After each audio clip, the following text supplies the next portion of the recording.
Semaine nationale de lutte contre la corruption, les agents des impôts à l'école du code de déontologie, c'est une initiative de l'OCLEI en partenariat avec la Direction générale des impôts.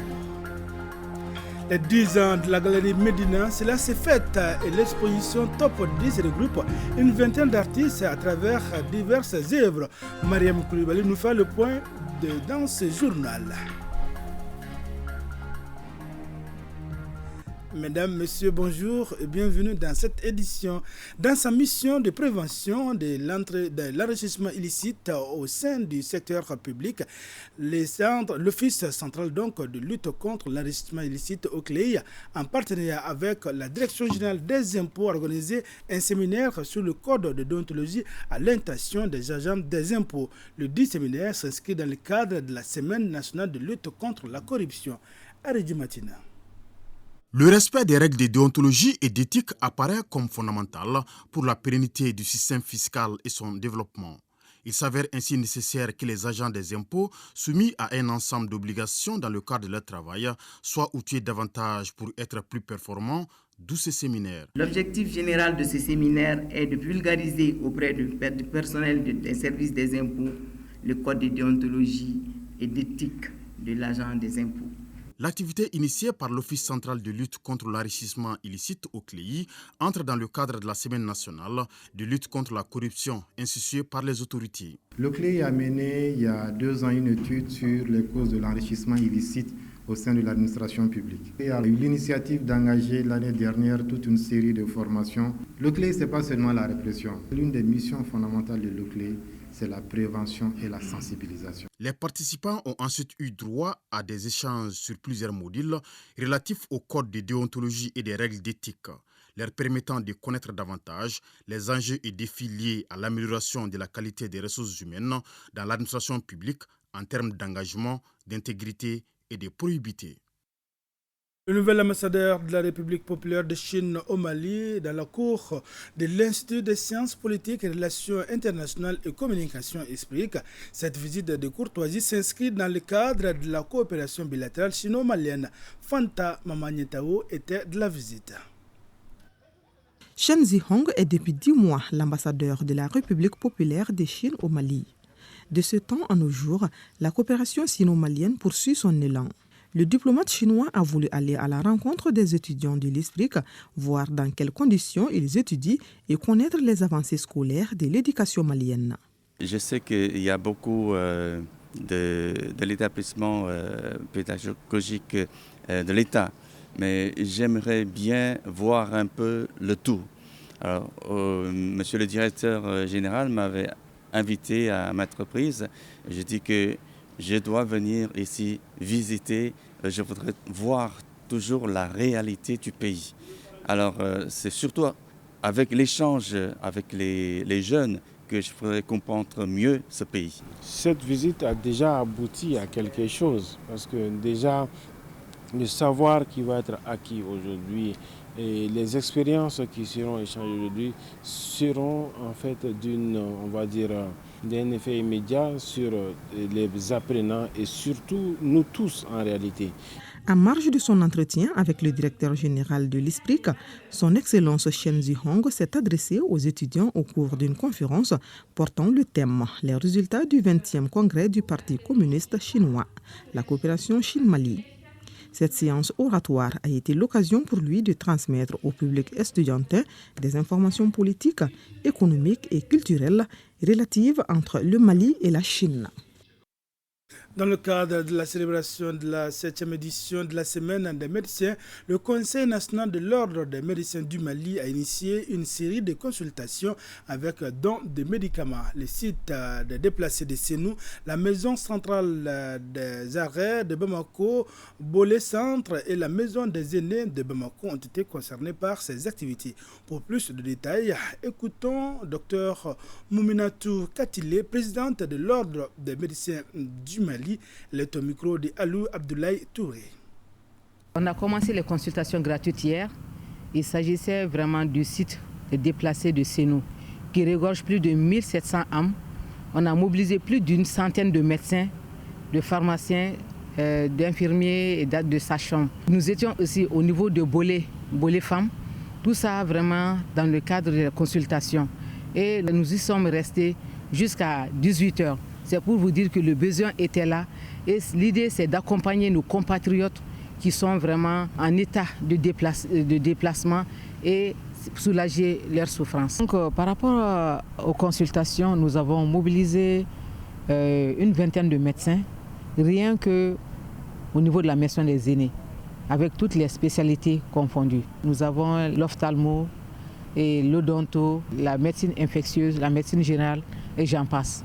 C'est pour vous dire que ici nous sommes au service de la population et que nous sommes vraiment ravis de servir ce beau monde.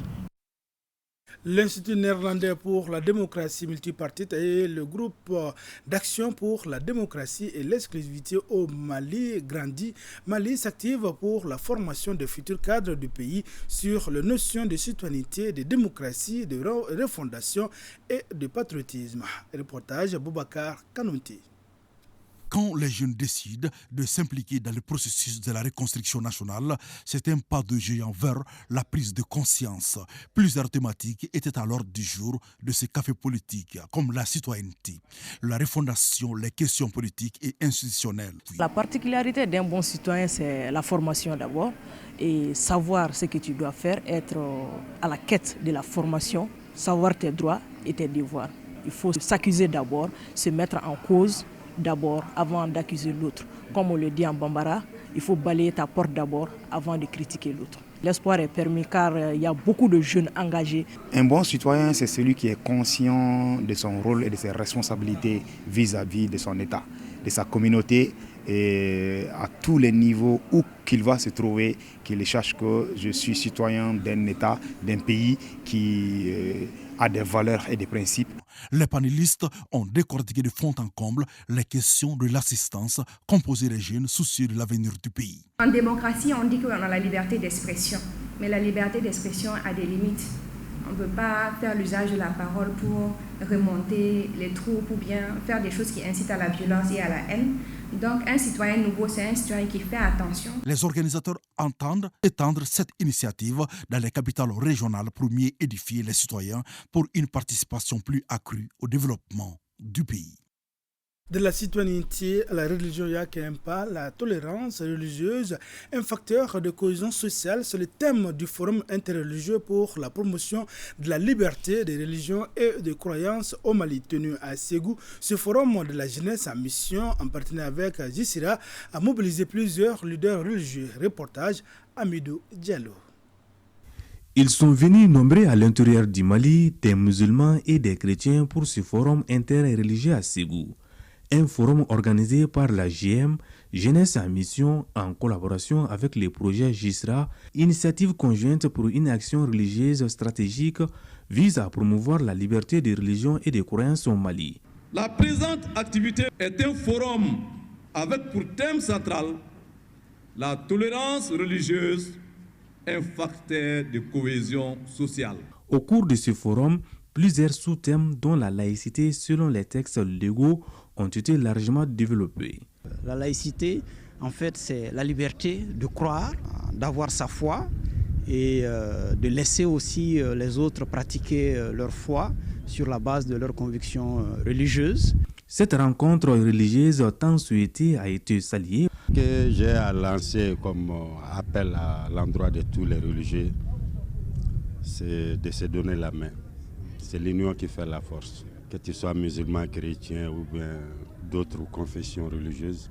Leaders religieux, vous êtes aujourd'hui une branche importante de la population malienne. Le pays compte sur vous. Auparavant, la JM, Jeunesse en Mission, en partenariat avec le projet JISRA, initiative conjointe pour une action religieuse stratégique, avait organisé un match de football, cela pour renforcer l'entente entre les confessions religieuses au Mali. Parlons à présent de l'environnement ou si vous voulez de l'agriculture. Plus de 6 milliards de francs CFA, c'est le coût de réalisation du projet Brigade Verte pour l'emploi et l'environnement. D'une durée de 3 ans, il permettra l'aménagement de 3000 hectares dans les régions de Caille et de Nioro du Sahel. De la capitale des rails, le compte rendu est signé Balkissa Sadibou Chérif Haïdara. La région de Caille est constituée en grande partie de terres arides et semi-arides. Le projet Brigade verte pour l'emploi et l'environnement se veut un moyen efficace pour la restauration et la régénération des terres dégradées par le truchement du reboisement. Au cours de cette rencontre, les participants sont appelés à faire le bilan des activités réalisées en 2022 et à valider le programme de travail 2023 du projet Brigade verte pour l'emploi et l'environnement. Les actions menées, on peut par exemple citer la réalisation et la finalisation du site pilote de Liberté d'Embaya, réalisé à hauteur de 199 000 francs CFA. On attend que la mise en valeur de cette première réalisation du projet. C'est au Conseil régional de Caille que revient le rôle de suivi et de supervision des activités de mise en œuvre du projet. Ce projet est l'une des réponses vraiment à lutter contre le chômage. Parce qu'au terme de ce projet, 3000 hectares seront aménagés dans la région de Caille et de Nioro et plus de 4000 emplois seront créés au bénéfice des jeunes, des femmes et puis des migrants qui sont au retour dans la région de Caille. Le projet Brigade verte pour l'emploi et l'environnement va permettre le renforcement de la sécurité alimentaire et nutritionnelle des populations des zones affectées par la désertification et la dégradation des terres. À terme, l'affermissement de leur résilience à travers la gestion durable des ressources naturelles. Rappelons que le projet Brigade verte pour l'emploi et l'environnement permettra la création de 4 500 emplois agricoles et 1 500 emplois temporaires générés par les travaux d'aménagement sur les sites du projet. Il est financé à 6 532 119 868 francs CFA, dont 95% financés par l'Italie. Akita, mieux outiller les femmes et les jeunes ruraux de compétences en langue, tel est l'objectif d'une session sur la table. L'importance de l'alphabétisation et des langues nationales. Les détails, c'est avec Mahamadi Aloubari. L'alphabétisation dans les langues utilisées par les différentes communautés constitue la seule alternative efficace pour mener une riposte implacable contre l'incivisme en vue de cultiver le patriotisme au regard du Malikoura, tant souhaité par l'ensemble du peuple malien. C'est pourquoi le département de l'éducation, à travers la Direction nationale de l'éducation non formelle et des langues nationales et son partenaire l'UNESCO, vient d'initier ce renforcement des capacités des femmes et jeunes ruraux. Grand merci à l'UNESCO, un partenaire stratégique du département pour son accompagnement et son inlassable soutien à l'endroit de notre système éducatif. C'est le mandat de l'UNESCO de soutenir tout type d'éducation, à fortiori l'éducation non formelle à travers l'alphabétisation et les langues nationales. On sait que l'éducation est le moteur de développement de tout pays. L'objectif de cette rencontre est de mieux outiller les femmes et les jeunes ruraux de compétences en langue nationale du milieu afin de contribuer aux actions en cours pour la stabilité et la paix sociale. Nous, département de l'éducation, à travers la Direction nationale de l'éducation non formelle et des langues nationales, nous sommes porteurs de ce dossier puisqu'il s'agit de former des jeunes ruraux qui sont identifiés par le projet dans nos langues nationales. Ça va non seulement promouvoir le développement, il y en a qui exercent des petits métiers, donc ça va consolider la paix. En effet, c'est dans ce cadre de mise en œuvre du projet soutien à l'auto-emploi de la jeunesse rurale, vecteur de paix et de cohésion sociale, que la Direction nationale de l'éducation non formelle et des langues nationales se propose d'accompagner les cibles. Cette rencontre de 5 jours permet ainsi à plus d'une centaine de participants d'échanger sur la thématique, l'importance de l'alphabétisation et des langues nationales dans l'acquisition des compétences de base et la formation sur les activités génératrices de revenus.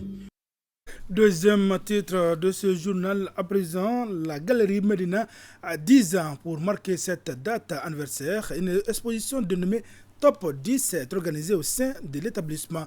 Une vingtaine d'artistes prennent part à la rencontre à travers diverses œuvres. Eh bien, Mariam Koulibaly nous en dit plus.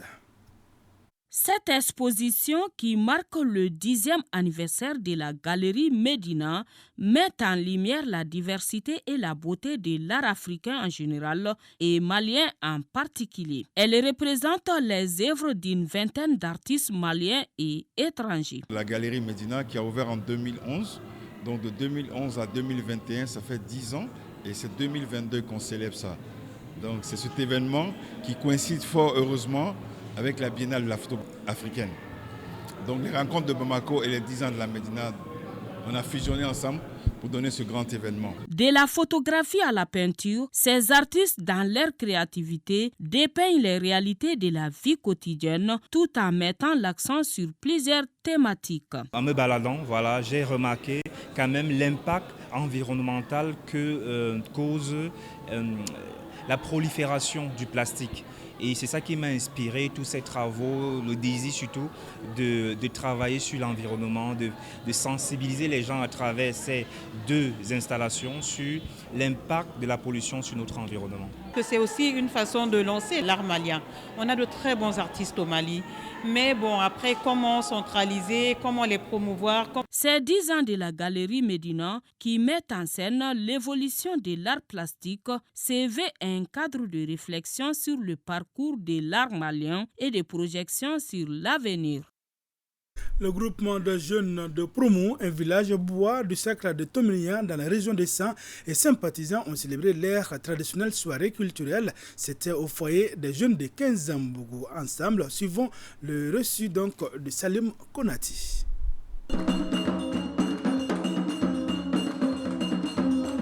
La culture, facteur de cohésion sociale, a-t-on l'habitude de dire. Cette 7e édition de l'année culturelle du groupement des jeunes de Promo en est la parfaite illustration. Cette activité traditionnelle a pour objectif de rassembler les ressortissants de la localité et faire la promotion de la culture bois. Cette année, nous avons songé à faire appel à d'autres communautés du Mali, Minyanka, Sénoufo, Peul, Dogon, pour montrer la diversité culturelle du Mali. Une initiative saluée par le parrain. Une très belle initiative parce que la société ne peut pas se développer sans la culture. Et donc, quand je vois des jeunes qui défendent la culture, surtout ma culture, je ne peux que les encourager. Des prestations d'artistes et la présentation des instruments de bois ont été les temps forts de cette journée culturelle. Coupe du monde Qatar 2022, la seconde demi-finale oppose ce soir la France et le Maroc. Déjà hier, l'Argentine a obtenu son ticket pour la finale en battant la Croatie par 3-0. Qui de la France ou du Maroc rejoindra l'Argentine? La réponse, c'est ce soir à partir de 19h sur ORTM 1. C'est donc tout pour ce journal. Merci d'avoir été des nôtres. Inch'Allah, à demain à la même heure sur le même plateau et pour d'autres informations.